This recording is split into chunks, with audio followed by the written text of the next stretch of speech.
نحمده ونصلي على رسوله الكريم اما بعد۔ اسلامی مہینوں میں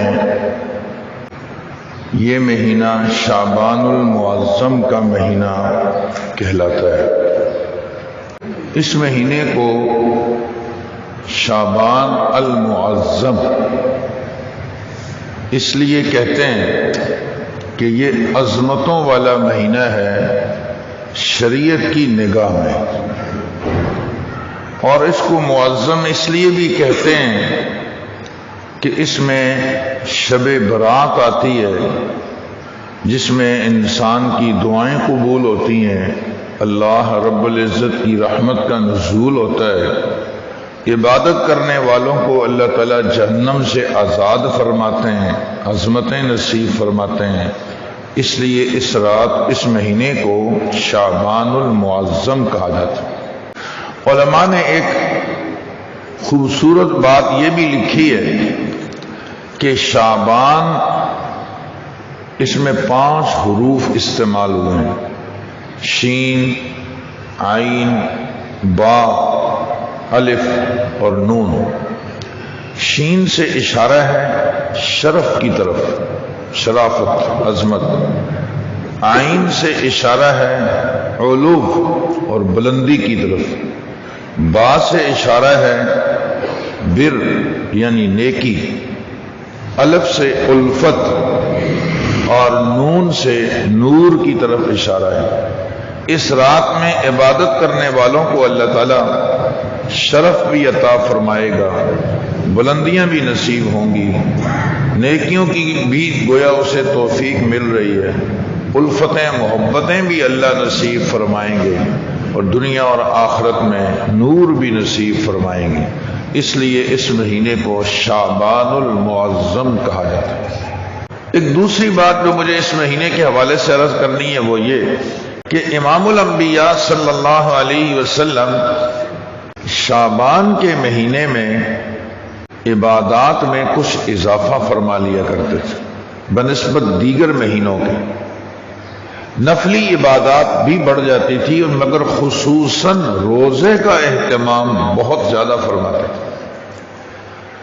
حضرت اسامہ بن زید رضی اللہ تعالی عنہ کی روایت ہے، فرماتے ہیں کہ میں نے ایک مرتبہ امام الانبیاء صلی اللہ علیہ وسلم سے عرض کی، یا رسول اللہ صلی اللہ علیہ وسلم، آپ اس مہینے میں عبادات کے ساتھ ساتھ روزے کا اہتمام بہت کرتے ہیں، تو یہ روزے کی کثرت اس مہینے میں آپ کیوں فرماتے ہیں، زیادہ روزے کیوں رکھتے ہیں؟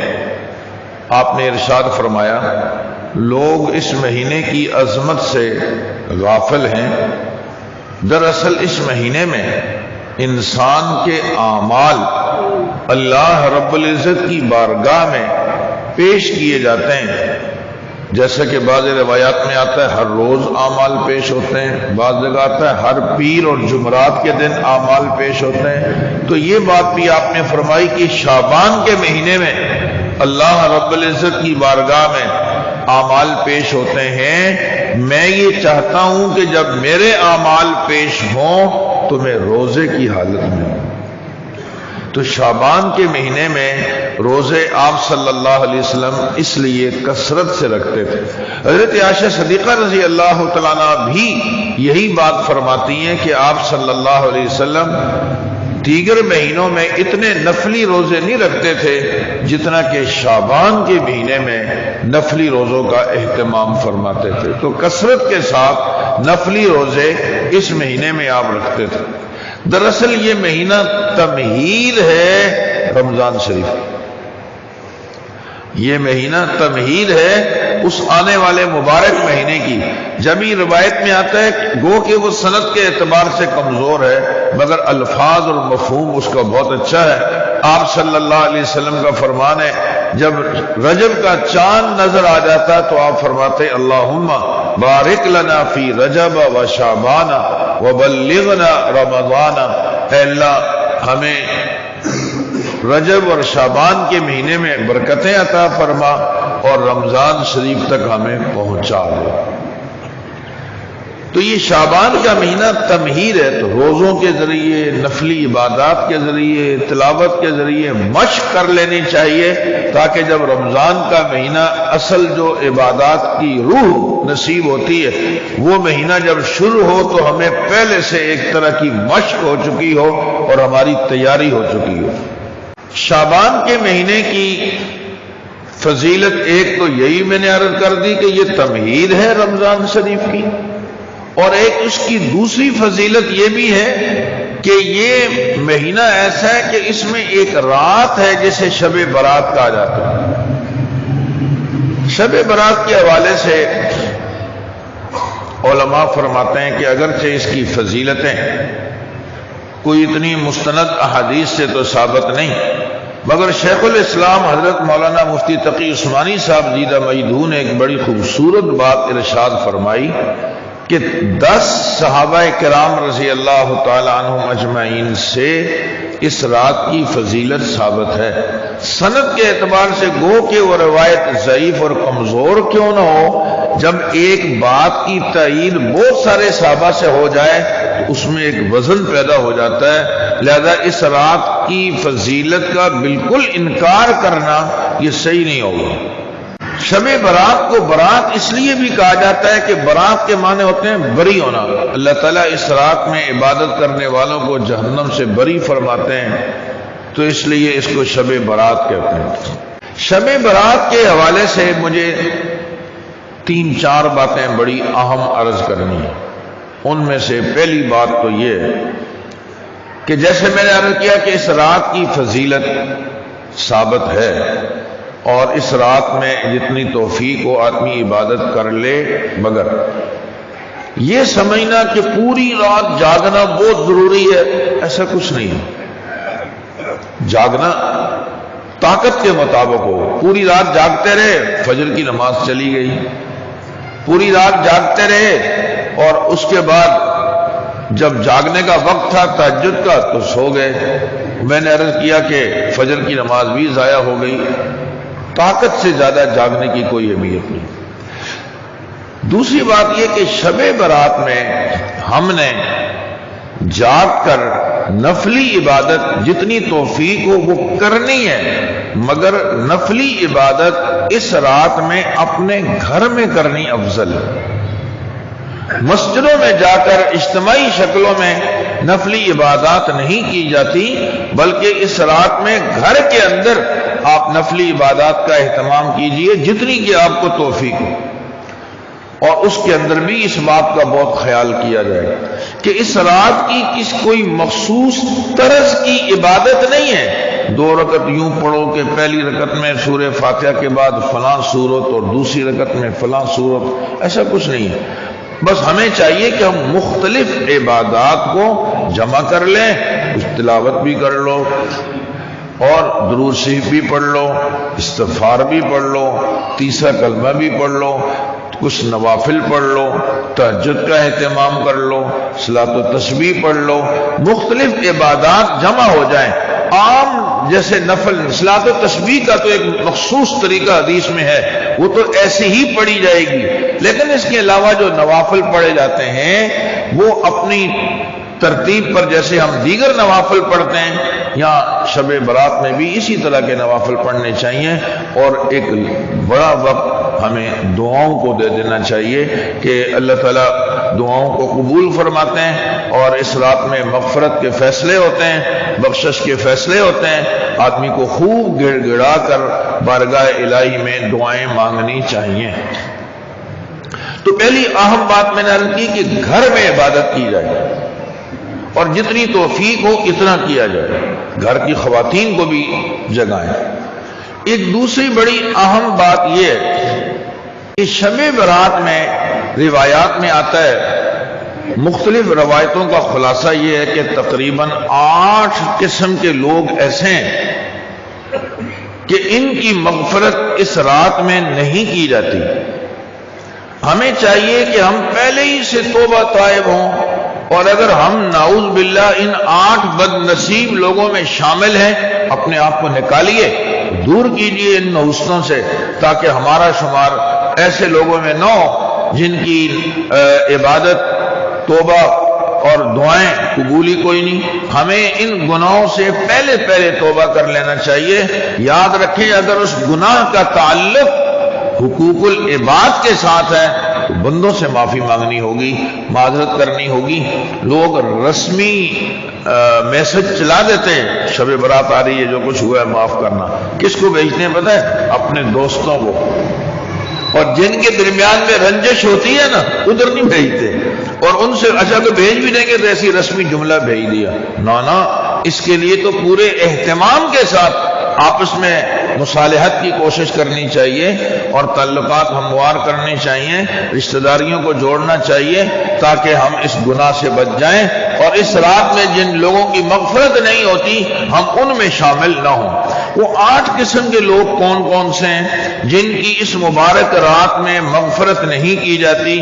نمبر 1، مشرک، جس کا عقیدہ ہی صحیح نہیں ہے، تو اس کا تعلق تو اس رات سے بھی ہے بھی نہیں۔ وہ کسی بھی رات میں جتنا مرضی مانگ لے، وہ شب قدر ہو یا شب برات ہو، رمضان ہو یا غیر رمضان ہو، پاکستان ہو یا حرمین کا مبارک سفر اور مقام ہو، اس کی کوئی عبادت قابل قبول نہیں ہے، کیونکہ اعمال کی قبولیت کا دار و مدار درست عقیدے پر ہے۔ اگر عقیدہ صحیح نہیں ہوگا تو کوئی عمل قابل قبول نہیں ہوگا۔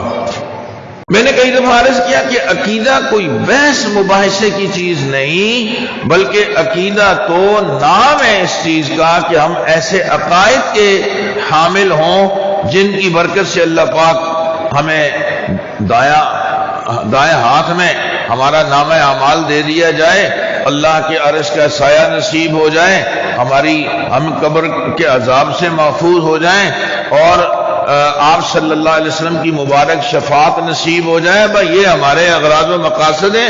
اگر کوئی ایسے عقیدے کے ہم حامل ہیں اور ایسا عقیدہ ہم رکھتے ہیں جس سے اللہ کی ناراضگی لازم آ رہی ہو، قبر ہماری جہنم کا گڑھا بن جائے، نامہ اعمال بائیں ہاتھ میں ملے جو اللہ کی ناراضگی کی علامت ہے، اور حوض کوثر پر بھی ہم پانی پینے سے معروم، تو کیا کرنا ہے ایسے عقیدے کو؟ تو عقیدہ درست ہونا چاہیے۔ اس رات میں بھی اللہ تعالیٰ کی جانب سے ملنے والی اور آنے والی رحمتیں سمیٹنے کے لیے بنیادی چیز یہ ہے کہ ہمارا عقیدہ صحیح ہو۔ مشرک آدمی کی مغفرت نہیں ہوتی۔ نمبر 2، وہ لوگ جن کے دلوں میں کینہ، بغض، اناد، دوسروں سے انتقام لینے کے چکر میں رہتے ہیں اور موقع کی تلاش میں ہوتے ہیں۔ کوئی موقع ملے گا تو میں اس سے نمٹ لوں گا، تو وہ دوسروں کی خامیاں نوٹ کرتے رہتے ہیں، چیک کرتے رہتے ہیں۔ کوئی بھی موقع ہاتھ لگ جائے سو اپنا جو ہے وہ بھڑاس نکال لیتے ہیں۔ تو ایسا نہ ہو۔ کینہ رکھنے والا شخص جو دلوں میں بغض رکھتے ہیں، ایسے لوگوں کی اس رات میں مغفرت نہیں ہوتی۔ نمبر 3، والدین کا نافرمان، جو لوگ اپنے ماں باپ کی دل آزاری کرتے ہیں، نافرمانی کرتے ہیں، وہ اللہ تعالیٰ کو پسند نہیں ہے بالکل۔ اللہ رب العزت نے اپنے حق کے ساتھ ماں باپ کے حق کو ذکر کیا ہے۔ وَقَضَىٰ رَبُّكَ أَلَّا تَعْبُدُوا إِلَّا إِيَّاهُ وَبِالْوَالِدَيْنِ إِحْسَانًا، جہاں اللہ نے اپنا حق بیان کیا ہے کہ میرے علاوہ کسی کی عبادت نہ ہو، وہاں والدین کے حقوق کو بیان کیا ہے کہ ان کے ساتھ حسن سلوک کیا جائے۔ جن کے ماں باپ زندہ ہیں سعادت سمجھو، ان کی خدمت کر کے ان کی دعائیں لے لو، اور جن کے ماں باپ دنیا سے چلے گئے انہیں چاہیے کہ ان کے لیے ایصال ثواب کا اہتمام کریں، دعاؤں کا اہتمام کریں۔ جن کے ساتھ ماں باپ کا تعلق اچھا تھا اور اٹھنا بیٹھنا تھا، ہمیں بھی چاہیے کہ ان کے ساتھ ہم اپنے ماں باپ کے دوستوں کے ساتھ اور ان کے چاہنے والوں کے ساتھ، تعلق والوں کے ساتھ ہم بھی حسن سلوک کریں، تاکہ اس رات میں ہماری بھی بخشش ہو جائے اور ہم بھی رحمت الہی کو سمیٹنے والے بن جائیں۔ نمبر 4، قطع تعلقی کرنے والا، تعلقات کو توڑنے والا۔ امام الانبیاء صلی اللہ علیہ وسلم نے ایسے لوگوں پر سخت وعید ان کے لیے ارشاد فرمائی، اور قرآن مجید میں ایسے لوگوں پر لعنت کی گئی ہے۔ اور اس مبارک رات میں ایسے لوگوں کی بخشش نہیں ہوتی۔ بھائی سے لڑائی چل رہی ہے، سسرال سے لڑائی چل رہی ہے، چچا زاد ماموں زاد سے لڑائیاں چل رہی ہیں، یہ جو ہماری طرف سے کوتاہی نہ ہو، ہم محبت کا ہاتھ بڑھانے والے ہوں، اب پھر اگلا خود ہی اس چیز کو قبول نہیں کرتا ہے تو اللہ تعالیٰ کی ذات سے امید ہے کہ ہم بری و ذمہ ہوں گے، مگر پھر بھی ہمیں ان رشتہ داروں کے لیے دعاؤں کا اہتمام، کبھی کبھی صدقہ خیرات کرتے رہنا چاہیے۔ اپنی نجی محفلوں میں بھی کوشش ہو کہ ان کے لیے غیبت نہ ہو، بس اگلے کی اگر کوئی بھی خصوصیت نہیں تو یہی کچھ کم نہیں ہے کہ وہ رشتہ دار ہے، اگر اس کی جانب سے اب اگر کچھ اذیتیں ہمیں پہنچ رہی ہیں تو ہمیں رشتہ دار سمجھ کر ان کو نظر انداز کر دینا چاہیے۔ اور لا اسألکم علیہ اجرا ان اجریہ الا علی اللہ، اپنے رب سے پر امید ہونا چاہیے کہ اللہ تعالیٰ اس کے بدلے میں ہمیں اجر و ثواب عطا فرمائے گا۔ نمبر 5، وہ لوگ جو اپنی شلوار ٹخنوں سے نیچے رکھتے ہیں، نماز کے اندر ہو یا نماز کے علاوہ ہو، شلوار ٹخنوں سے اوپر ہونا چاہیے۔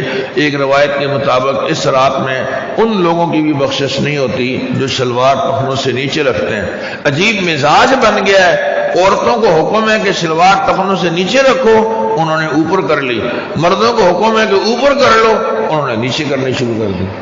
عورتوں کو بڑے بڑے بال رکھنے کا حکم ہے، انہوں نے کٹوا کر چھوٹے چھوٹے کرنے شروع کر دیے۔ مردوں کو حکم ہے کہ شریعت کے مطابق بال محدود رکھو۔ میں کتنے لوگوں کو جانتا ہوں بڑے بڑے بال خوفناک رکھے ہوتے ہیں جس کی شریعت میں دور دور تک بھی اجازت نہیں ہوتی۔ تو یہ لڑکوں کو شوق ہے لڑکیاں بننے کا اور لڑکیوں کو شوق ہے لڑکا بننے کا۔ جس کو میرے رب نے جو بنایا ہے اسی صفت پہ اللہ کا شکر ادا کرو اور اپنی اس خلقت کو تبدیل کرنے کی کوشش نہ کی جائے۔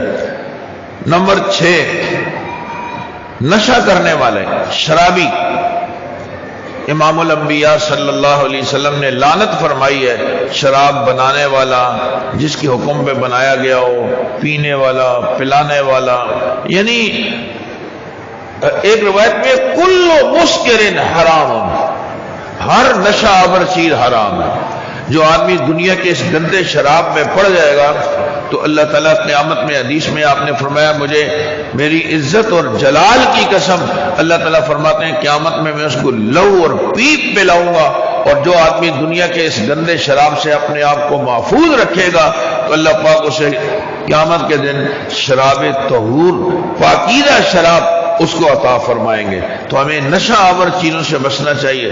کسی بندے کو نشے میں دیکھو تو دکھ ہو، دل میں درد پیدا ہو کہ یہ بھی انسان ہے اور کتنا غلط کام میں یہ پڑا ہوا ہے، میں کیسے اس کو بچا سکتا ہوں۔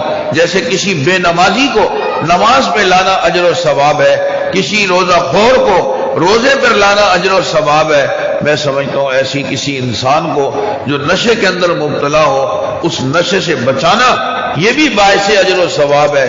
اس کا آخرت کا نقصان تو ہے ہی، دنیا کے اندر بھی اس کی جوانی تباہ ہو رہی ہے، اس کی پوری فیملی تباہ ہو رہی ہے اور پورا خاندان اس کا متاثر ہو رہا ہے اور ہمیں کوئی پرواہ نہیں ہے۔ ایسے موقع پر اپنے کم از کم اور کچھ نہیں تو اپنے محلے کا تو دفاع کر لو۔ ملک کا دفاع کیا کریں گے جب ہم اپنے گھر کا دفاع نہیں کر سکتے؟ میرے گھر میں اگر کوئی بندہ ایسا ہے، میرے محلے میں کوئی بندہ اگر ایسا ہے تو ہمیں بالکل یکجا ہو کر اس کو اس گند سے بچانا چاہیے۔ اور جو طاقتیں ان نوجوانوں کی جوانیوں سے کھیلنا چاہتی ہیں انہیں باز آ جانا چاہیے اور اللہ رب العزت کی غیبی طاقت سے خوفزدہ ہو جانا چاہیے قبل اس کے کہ وہ کچھ کرنا چاہیں اور نہ کر سکیں۔ اس رات کے آنے سے پہلے نشہ آور لوگوں کو نشے سے توبہ کرنی چاہیے۔ جو لوگ نشہ آور چیزیں بیچتے ہیں یہ حرام ہے اور ان پیسوں سے اپنے بچوں کا پیٹ پالنا حرام ہے۔ ان کی نسلوں میں بھی دین نہیں رہے گا اور بہت سخت نقصان اٹھائیں گے۔ یہ انسانیت سے کھیل رہے ہیں، یہ انسانیت کے قاتل ہیں۔ ایسے لوگوں کو چاہیے کہ باز آ جائیں، اپنے رب سے توبہ کریں، اس مبارک رات میں اپنے لیے متبادل حلال روزگار مانگیں۔ ہم سب کو ان کے لیے دعا کرنی چاہیے کہ اللہ تعالیٰ ان کو حرام کام سے بچائے اور انسانیت کے ساتھ جو کھیل کھیلا جا رہا ہے مزید نہ کھیلا جائے۔ بہت نقصان ہو چکا۔ بہت نقصان ہو چکا، مزید نہ کیا جائے۔ تو نشہ آور چیزیں استعمال کرنے والے کی مغفرت بھی اس رات میں نہیں ہوتی۔ نمبر 7، ناحق قتل کرنے والا، شریعت نے جو ضابطے مقرر کیے ہوئے اس کے تحت بھی میں خود اپنے کسی بندے کو گو کہ جائز بھی ہو کہ اس نے ناحق قتل کیا ہے تو بدلے میں آپ اس کو مار رہے ہیں، آپ کو اجازت نہیں ہے، قانون ہاتھ میں لینے کی ہمیں اجازت نہیں۔ اس کے لیے جو شریعت نے ضابطے مقرر کیے ہوئے عدالتوں سے رجوع کرنا چاہیے، اور تاکہ وہ اس قتل کا بدلہ لیں۔ خود بخود اگر اقدامات شروع ہو جائیں گے تو ملک کے اندر فتنہ اور فساد کھڑا ہو جائے گا۔ خلاصہ یہ کہ کسی کو ناحق قتل کرنا آج کے دور میں اللہ تعالیٰ معاف فرمائے، اشتعال اور جو ہے وہ غیظ و غضب اتنا عروج پہ چلا گیا، جہالت اپنے اتنے عروج پہ ہے کہ انسان کو مارنا اور جو ہے وہ پیاز اور گاجر اور مولی کو ذبح کرنا برابری ہے۔ جیسے اس کو کاٹنا کوئی جرم نہیں، انسان کو بھی کاٹنا جرم نہیں سمجھتے۔ مجھ سے ایک دفعہ ایک صاحب نے پوچھا، میں نے 9 قتل کیے کیا ہوگا؟ ایسے آرام سے مست ہو کے پوچھ رہا ہے جیسے کہ اس نے کوئی 9 بکرے اللہ کے راستے میں ثواب کے لیے ذبح کیے ہوں۔ کام جانا چاہیے انسان کو۔ ومن قتل مؤمنا متعمدا فجزاؤه جہنم خالدا فيها وغضب الله عليه ولعنه وَأَعَدَّ لَهُ عَذَابًا عَظِيمًا۔ اللہ تعالیٰ ایسے لوگوں سے نہ صرف یہ کہ ناراض ہیں بلکہ لعنت ہے ایسے لوگوں پر، اللہ کا غضب اور ناراضگی ہے ایسے لوگوں پر۔ تو کبھی بھی انسان انتہائی قدم پر قطعاً نہ اترے۔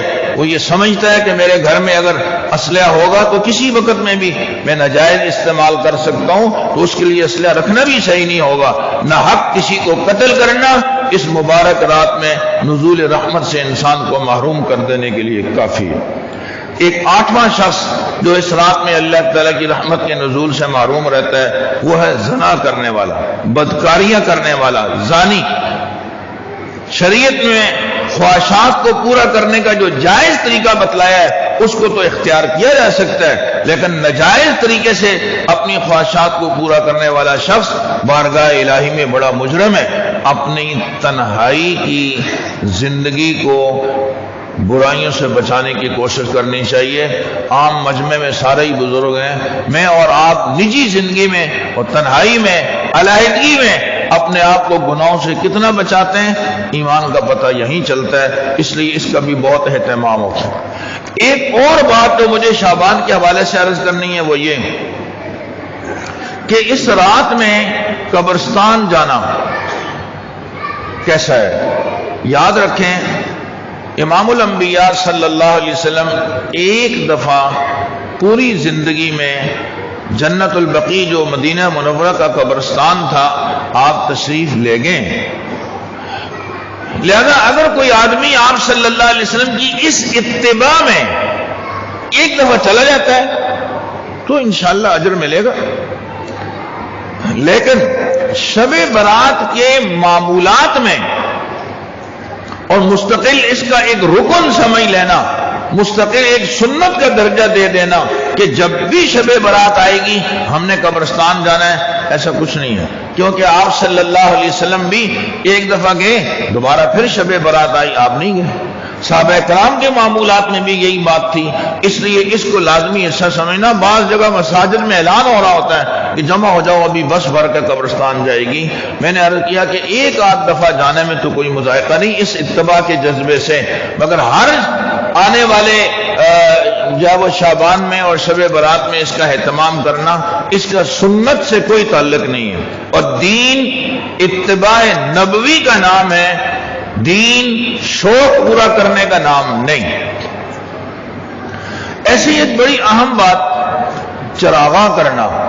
ہمارے یہاں اس رات کے اندر نہ صرف یہ کہ لوگ مساجد میں اور بازاروں میں چراغاں کرتے ہیں، حیرت کی بات ہے قبرستان میں بھی چراغاں ہوں، اور قبرستان میں قوال بیٹھے ہوئے قوالیاں بھی کہہ رہے ہوتے ہیں، اور مجمع لگا ہوا ہوتا ہے۔ قبرستان کو جانے کا حکم ہے تاکہ عبرت حاصل ہو، اس کو وہ اتنا سجا کر اور خوبصورت بنا کر چھوڑ دیتے ہیں کہ بندے کا وہاں سے نکلنے کو دل ہی نہیں کرتا۔ تو یہ چراغاں کا سما بازاروں میں ہو، گھر میں ہو یا قبرستان میں ہو، سنت سے اس کا کوئی تعلق نہیں۔ معاف کیجئے گا، اب ہماری قوم کا ذہن یہ بن گیا ہے کہ ہر وہ کام جو شریعت کے خلاف ہو وہ کرنا ہے اور جو شریعت کے مطابق ہو اس سے دور بھاگنا ہے۔ تو پھر کیا کر سکتے ہیں؟ ایک آدمی کو شوق چڑھا ہوا ہے کہ وہ جہنم میں ہر حال میں جانا ہی چاہتا ہے، تو کوئی کتنا بچائے گا؟ بہت غلط روش پر چل پڑے یہ۔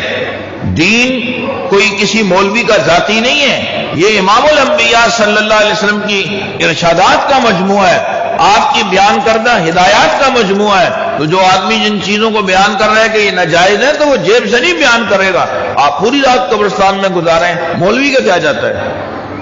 آپ پوری رات بازار میں چراغاں کرتے رہیں، ہمارا کیا نقصان ہے؟ لیکن شریعت کے مطابق کچھ کرو گے تو کچھ ملے گا، شریعت سے ہٹ کے جو کچھ کرو گے تو اپنے وقت کا ضیاع، مال کا ضیاع۔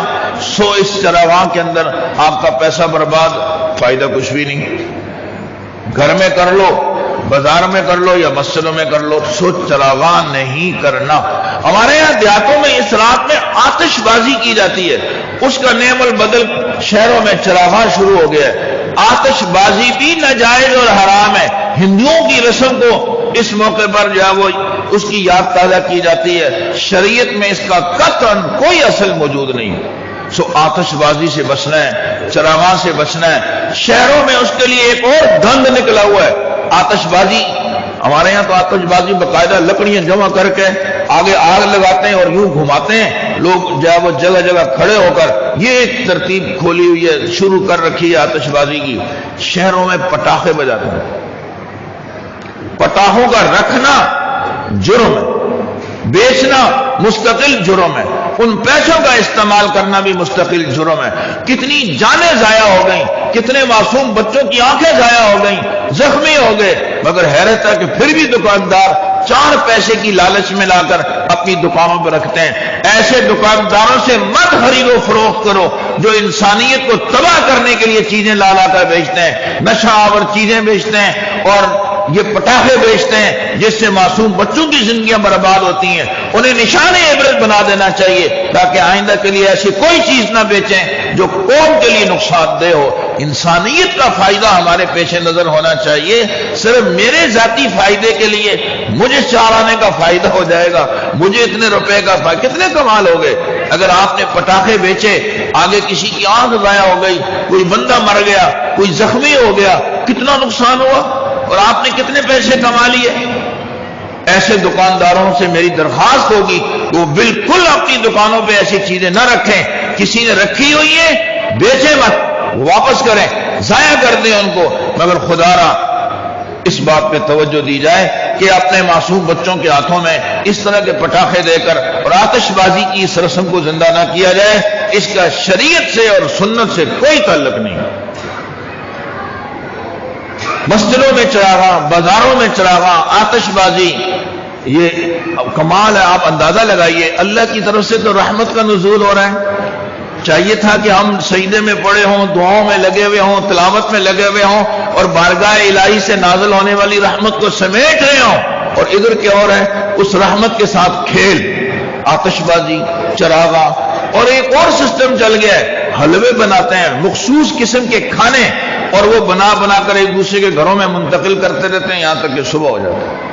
سو اس رات میں کسی قسم کا کھانا بنانا جس کو فضیلت کی چیز سمجھا جائے، قطعاً سنت میں اس کا کوئی جو ہے وہ ثبوت موجود نہیں ہے، تو ہمیں کسی خاص نوعیت کے کھانے بنانے کی ضرورت نہیں ہے۔ ہاں، اس دن میں روزہ رکھنے کی بات احادیث میں آتی ہے، اس کو بھی کوئی اگر نہ رکھے تو اس کو برا بلا نہ کہو، کیونکہ یہ کوئی جو ہے وہ سنت موقدہ کے درجے کی چیز نہیں ہے۔ بہتر ہے کہ آدمی روزہ رکھ لے، جیسے کہ آپ صلی اللہ علیہ وسلم نے جو ہے وہ اس کی فضیلت بیان فرمائی۔ مگر بڑی اہم بات میں عرض کر رہا ہوں، روزہ رکھنے والے یہ سوچیں کہ شعبان کے مہینے میں ہمارے نبی پاک صلی اللہ علیہ وسلم روزے رکھا کرتے تھے، 15 شعبان بھی شعبان کا دن ہے، میں بھی رکھ لیتا ہوں۔ ایک اور بات، امام الانبیاء صلی اللہ علیہ وسلم ہر مہینے کی 3 دن، ایام 20، 13، 14، 15 ان دنوں میں روزوں کا اہتمام فرماتے تھے، یہاں تک کہ سفر میں ہوتے جب بھی رکھ لیتے تھے۔ تو 13، 14، 15 3 دن کے روزے آپ بھی رکھ لو، اللہ تعالیٰ انشاءاللہ ایام بیچ کے روزے رکھنے کا اجر و ثواب عطا فرمائیں گے۔ رمضان کا مہینہ شروع ہونے والا ہے، یہ تمہید ہے، ابھی سے رمضان کی تیاریوں میں لگ جاؤ۔ رمضان کی تیاریوں کی بنیاد ایک میں آپ سے عرض کر کے بات ختم کر رہا ہوں کہ رمضان شریف میں جو ہم شروع ہو گئے جی کپڑے خریدنے ہیں، اب یکم رمضان کو کپڑے خریدے جا رہے ہیں، بازاروں کا رخ کیا جا رہا ہے۔ کیوں بھائی؟ ان دنوں میں لو نا، چیزیں بھی سستی ملیں گی۔ آپ جوتے لینا چاہتے ہو ابھی لے لو، کپڑے چاہیے ابھی لے لو، گھر کی کچھ خریداریاں کرنی ہے ابھی کر لو، اور ابھی سے طے کر لو کہ آنے والے مبارک مہینے میں مجھے روزانہ عبادت اس طرح کرنی ہے، اتنی تلاوت کرنی ہے، روزے رکھنے ہیں، اور کس طرح میں اپنے آپ کو دنیا کی مشغولیات سے فارغ کر سکتا ہوں۔ آنے والا مہینہ نیکیوں کی سیزن ہے، کمانے کا سیزن نہیں، نیکیوں کا سیزن ہے۔ سو نیکیاں کمانے کی فکر کی جائے، کمانے کی فکر نہ کی جائے۔ دعا ہے کہ اللہ تعالیٰ اس رات کو بھی ہمارے لیے رحمتوں اور برکتوں کا ذریعہ بنائے، اور آنے والے مہینے میں بھی ہمیں زیادہ سے زیادہ نیکیوں کا اہتمام کرنے کی توفیق عطا فرمائے۔ وآخر دعوانا ان الحمد للہ رب العالمین۔